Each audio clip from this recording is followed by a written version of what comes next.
the actual lab that we have to figure out because I found this ancient bottle of hydrochloric acid in the back room and it's just labeled with question marks and nothing. So we have to actually figure this out using the lab, and we're going to do that by reacting it with these marble chips. All right, we'll be able to figure out how strong this is based on how much of this actually reacts with it. So what we're going to do is we're going to grab a 100 milliliter beaker. We're going to find the mass. This one is 50.756 grams.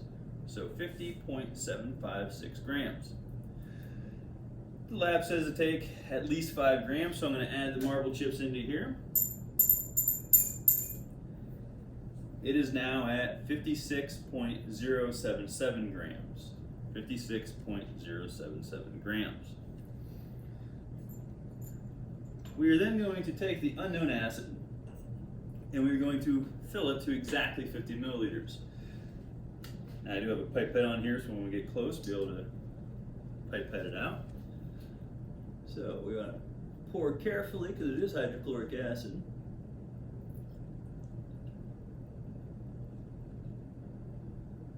We'll see how good I am here.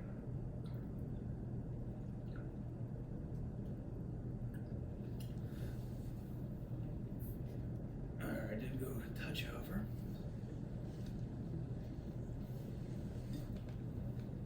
Alright, we are exactly at 50.00 milliliters of hydrochloric acid. Meniscus is directly on the line.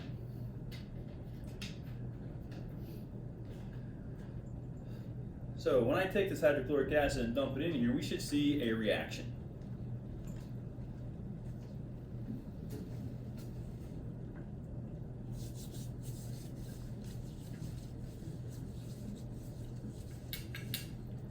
Okay, one of the evidences for a reaction is gas will be evolved. If we take a close up at this guy, if you look right in there, you're going to see bubbles coming off. Those bubbles are going to be the hydrogen gas. So we're going to let this react for at least 20 minutes. We're going to set it on the hot plate, and we'll be back with you after the reaction has come to completion. All right, you can see that this is reacting very well right now.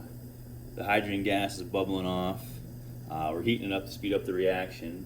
It's been on there about 15 minutes or so right now. We are going to use a filter and filter this out, so I will get some numbers on the filter paper. We're going to be using funnel, Erlenmeyer flask to collect the liquid runoff. And after this is completely reacted, we will get back with you and show you some more numbers. The reaction has come to completion. There's no more bubbling. Took it off the heat to cool it down. And right now what we're going to do is we're going to decant this into our filter paper. We're going to rinse this several times with distilled water. Before we do that, we need to find the mass of a clean, dry piece of filter paper. The mass is 1.166 grams. Let me write that down for you.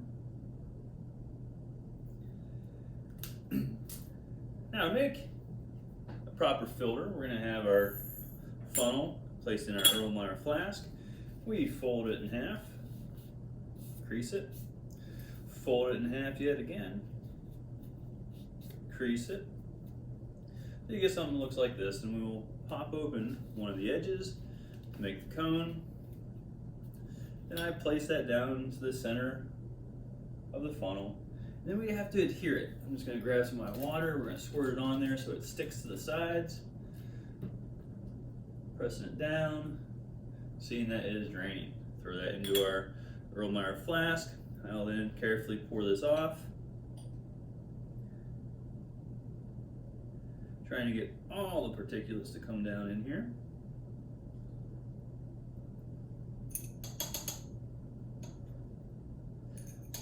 And a couple stubborn ones.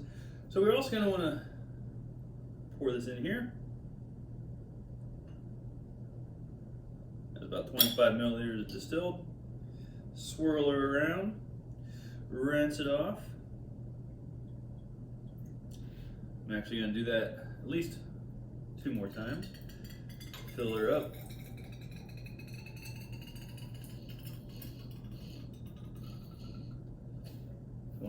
Make sure it's on there tight.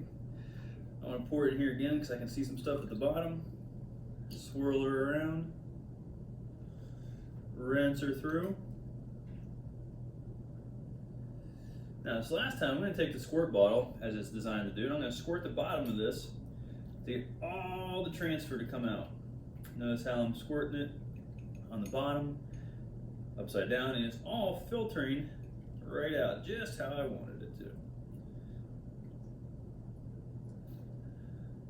Fantastic. We're then going to place it onto this watch glass. We're going to throw it into the oven to dry the marble chips out. After this is done, I'll give you a close-up of what it looks like now. So, we got that in there. We're going to pick it out. By pick it out, I mean we're going to pick it the side that's tripled over, pull it up and out. Then I'll open it up onto our watch glass, like so. And you can see all the chips are on there. There's a lot of small little bits and pieces there too that react with the hydrochloric. So we're going to throw this into the oven, and I'll be back after it's dry with the final mass. Guys, here's the dried marble chips.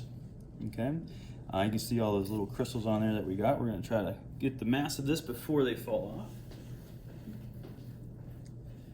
All right, the dried filter paper with the marbles, or what's left of them, is 4.406. 4.406. So that should be enough information to figure out the concentration or molarity of the hydrochloric acid that we used in the beginning. We will get all these numbers written up and at least take a picture and post them for you.